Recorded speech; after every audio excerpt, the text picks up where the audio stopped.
PPKM level 4 di Jawa itu seperti itu. Dia pikir di luar Jawa sama, sehingga dia menganggap, tapi mengutip bahwa saya sampaikan begitu, itu pasti bohong.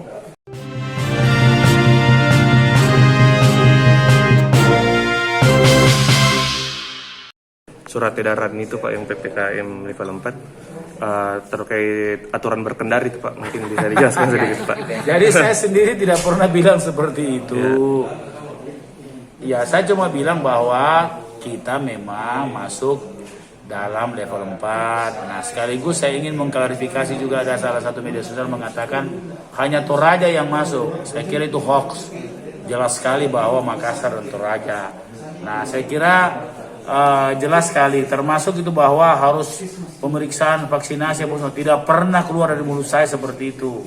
Ya, barangkali teman-teman apa sadar atau tidak sadar, karena PPKM level 4 di Jawa itu seperti itu. Dia pikir di luar Jawa sama, sehingga dia menganggap, tapi mengutip bahwa saya sampaikan begitu, itu pasti bohong. Karena saya tidak pernah mengutip seperti itu. Jadi aturannya itu bagaimana Pak kalau di Makassar sendiri terkait aturan berkendara itu? Atau berkendara itu terutama transportasi antar itu hanya dengan 70% kapasitas seat. Itu saja diatur, tidak ada. Termasuk penyekatan apa semua tidak ada. Tidak ada. Soal terkait vaksin juga ini, kemarin kan banyak keluarga yang perlu saya jelaskan juga adalah kebijakan pemerintah daerah di dua pasal, diberi hak pemerintah daerah menentukan waktunya, hanya dua pasal.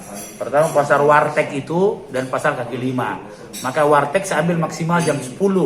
Pertimbangannya karena orang makan. Biasanya kalau sudah jam 10 itu selesai. Nah, tapi ingat, kami kan kasih longgar yang selonggar-longgarnya, relaksasi istilahnya. Tapi ada penguncinya setelah dipastikan dia mengikuti prokes. Artinya gini, selama misalnya warteg, selama pagi sampai malam dilihat dia taat prokes, maka dia bisa ambil jam 10. Seperti Makassar Cover, ya. Nah, tapi kalau tidak, ditutup jam 6 dia. Nah, makanya tergantung, jadi setelah dia terbukti menyelesaikan prokesnya dengan ketat, ya. Seperti itu. Pak, tidak ada rencana mengkaji penyekatan dan pembatasan wilayah, Pak? Begini, pembatasan wilayah itu harus dikoordinasikan dengan wilayah tetangga dan lain-lain. Ini ibu kota negara, itu dan juga harus koordinasinya di provinsi. Ya, jadi sebenarnya yang melakukan penyekatan itu lebih ke provinsial, bukan kota. Kalau kota nanti juga sebelah sekat, jadi apa ini provinsi nanti? Jadi semua masing-masing menyekat. Kan begitu. Mestinya yang menyekat, kalaupun ada penyekatan, itu kewenangan provinsi, bukan kewenangan kabupaten kota, karena tidak boleh egosentris kota dipakai untuk dalam hal ini. Coba lihat di Jakarta, karena dia provinsi. Ya, kalau dilihat di Jawa Barat apa semua itu provinsi semua yang menyekat itu, bukan kabupaten kota. Bisa dibayangkan kalau kabupaten kota masing-masing bikin penyekatan, tidak jalan ini ekonomi, tidak boleh. Karena daerah perbatasan itu kewenangannya provinsi.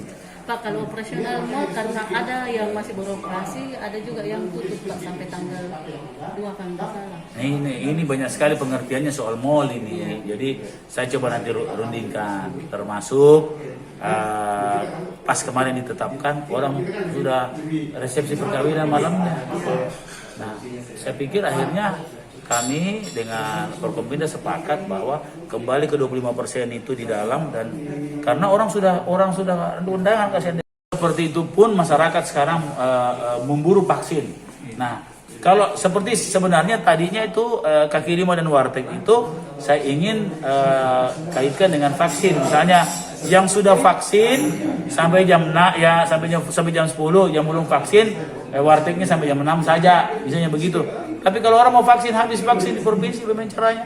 Kalau kita vaksin itu kan lagi habis. Untuk kedepannya bagaimana? Pelayanan juga tetap diterapkan? Harus, begini ceritanya. Jadi saya kira teman-teman media mesti sampaikan ke masyarakat, ini adalah supaya semua masyarakat yang keluar rumah berinteraksi adalah orang-orang yang berisiko rendah karena sudah vaksin terhadap kegiatan itu, dan orang yang berisiko tinggi agar tidak usah keluar rumah. Kira-kira kan begitu. Begitu maksudnya. Yang berisiko tinggi itu yang belum vaksin, yang berisiko rendah itu yang sudah vaksin. Kira-kira begitu. Dan terbukti lebih 80% orang yang sudah vaksin, walaupun dia kena kembali, rata-rata recover dia, sembuh.